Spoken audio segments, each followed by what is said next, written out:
The World Cup, the biggest stage in football. Billions of people watching. Players dedicate their entire lives just to get there. And yet, some players look at that call-up, look at that once-in-a-lifetime chance, and say no. These are 7 players who walked away from the World Cup. And trust me, a few of these will genuinely shock you.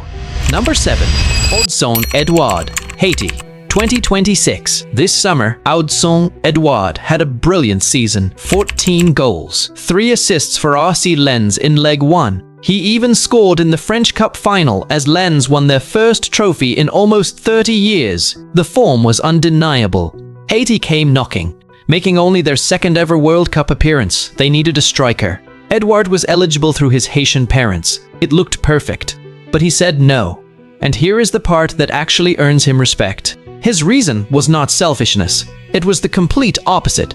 He said he wouldn't feel legitimate playing in a World Cup because those players fought to qualify, and he was not going to show up at the last minute to take advantage. That is a remarkable thing to say. He also had not played for Haiti before. Switching allegiances would have ended any chance of a France senior call-up forever. So this was a decision built on both principle and ambition at the same time. Haiti faced Brazil, Morocco, and Scotland without him. They could have used him, but you have to respect the honesty. Number 6. Eli Jr. Krupi, Portugal, 2026. Now this one is different, because this was not just a personal decision. This was about choosing between 2 nations, and the nation he turned down had Cristiano Ronaldo in it. Eli Jr. Krupi is 19 years old. 12 goals in 31 Premier League appearances for Bournemouth this season. At 19. In the Premier League, Bournemouth's sporting director said they would not sell him for €100 million. That tells you everything about the player we are talking about. Portugal came for him. His mother is of Portuguese descent. Roberto Martinez personally approached him before the March training camp. He said no. Born and raised in France. Represented France at every youth level from under 16 to under 21. 15 goals across those youth squads. And he wants the senior French shirt.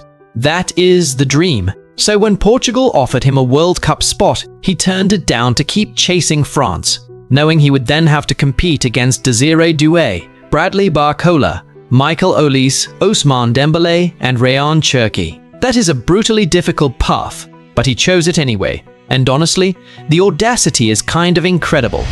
Number 5. Louis Ben Farhat, Tunisia, 2026. This one is a full story, and it is messy. Louis Ben Farhat is 19, plays for Karlsruhe SC in Germany's 2nd division.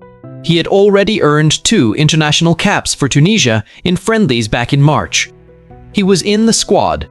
He was going to the World Cup, and then, on the morning of the squad announcement, the Tunisia manager Sabri Lamouchi received a phone call. Not from the player, from the player's father. The father told Lamouchi it was too early to select his son and refused the call-up on his behalf. Lamouchi was furious. He tried calling the player directly. No answer. He called the father back. No answer. At a press conference, Lamouchi did not hide his feelings. I was shocked. It's a lack of respect. This matter is closed. Ben Farhat later said the decision was linked to a broken foot injury and a possible Bundesliga move this summer. Maybe. But here's the thing nobody can move past. The coach found out through a phone call from the boy's dad at a World Cup. That detail alone made this the most talked about story of the summer. Number 4. Ben White, England, 2022. Ben White actually made it to Qatar. He was in the squad. He was there. And then, just before England's final group game against Wales, he was gone. The FA released a statement. Personal reasons. Please respect his privacy. Arsenal posted on social media. We're all with you, Ben. And that was it. No explanation.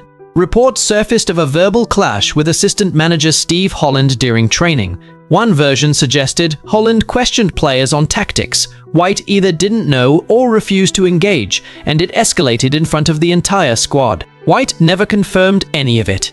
He then made himself unavailable for England for 2 full years. Whatever the real reason, Ben White walked away from a World Cup mid-tournament. That is a decision that follows a footballer forever. Number 3. Nikola Kalinic, Croatia, 2018. You simply cannot make this up. Croatia's opening game against Nigeria. Score at 2-0. Game completely under control. Manager Zlatko Dalic told Kalinic to warm up a 5-minute cameo to finish the job.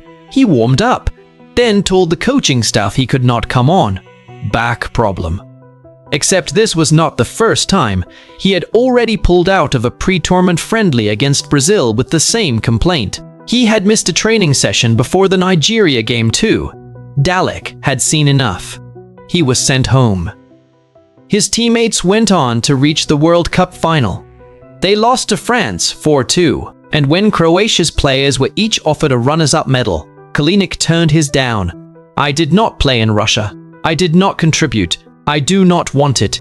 You have to give him that. But the fact remains, he refused to come on as a substitute in the 85th minute of a game they were already winning at a World Cup, and he will never get that back. Number 2. Ruud Gullit, Netherlands, 1994. This one genuinely hurt Dutch football. Ruud Gullit in 1994 was one of the most complete players on the planet. Ballon d'Or winner, he had captained the Netherlands to the 1988 European Championship. He was exactly the kind of player you build a World Cup squad around. He had even returned to the national team after a 13-month absence and played a brilliant 45 minutes in a 3-1 win over Scotland just days before the tournament. He set up a goal. He looked sharp. Everything pointed to him going to the USA. And then he walked out of the training camp. A press conference. No explanation. He refused to give a reason until after the tournament ended. The reason that eventually came out, a falling out with coach Dick Advocaat over tactics and his preferred position. Advocaat wanted him in one role. Gullit wanted another. After weeks of tension, it boiled over. He just walked. The Netherlands were knocked out by Brazil in the quarterfinals. A game many Dutch fans still believe they would have won with Gullit on the pitch. That is a painful what-if that still lingers to this day. Number 1. Johan Cruyff, Netherlands, 1978. There is no bigger name on this list. 3 Ballon d'Or awards. The creative genius behind total football. 4 years earlier, he had led the Netherlands to the World Cup final in West Germany, and they only lost to the hosts. By 1978, he was still at the peak of his powers. The Dutch were among the favorites. Everyone expected Cruyff to be the focal point of another deep run, and then he didn't go. For years, the theories were wild.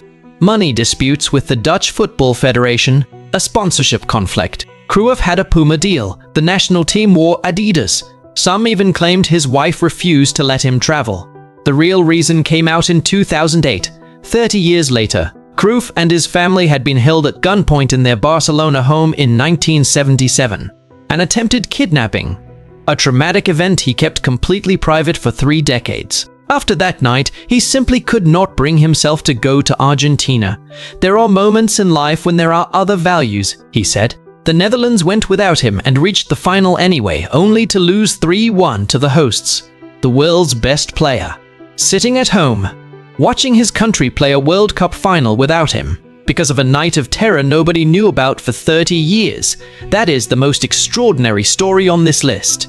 And honestly, nothing else comes close. Which one of these shocked you the most? Let us know in the comments. And if you are not subscribed yet, hit that button now. See you in the next one.